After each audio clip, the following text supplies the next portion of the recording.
La parabole de l'enfant prodigue a une conclusion. Le fils aîné n'est pas là pour rien.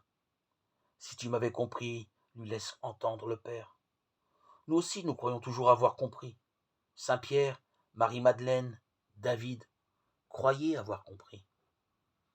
Et nous non plus, ne comprenons pas, ne comprenons pas. Nous hésitons, nous doutons à admettre vraiment que l'amour seul est la loi de Dieu. Dieu ne peut pas faire autre chose que de pardonner, que d'aimer. Par son pardon, notre péché n'existe plus, et si nous revenons, nous acceptons d'avoir le cœur ouvert comme le fils cadet. Marie-Madeleine ou Saint-Pierre, nous acceptons d'avoir ce cœur que Dieu seul peut nous donner. Je prendrai leur cœur de pierre et je la remplacerai par un cœur de chair. Mais pour éprouver ceci, sommes-nous descendus assez profond dans la conscience de notre nécessité? Croyons-nous encore pouvoir trouver tout seuls par nous-mêmes la force d'aimer, la force de vivre?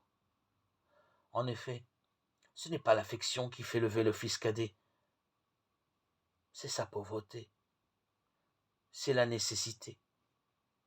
Bien souvent, nous disons n'avoir pas découvert Dieu, c'est peut-être que nous n'avons pas découvert notre vraie nécessité.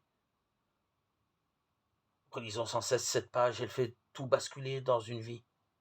Si notre cœur nous condamne, Dieu est plus grand que notre cœur. Pourquoi en face de Dieu avons-nous toujours des réactions étriquées? Pourquoi l'imaginons-nous plus étroit que nous? Là où nous voudrions être ses ouvriers.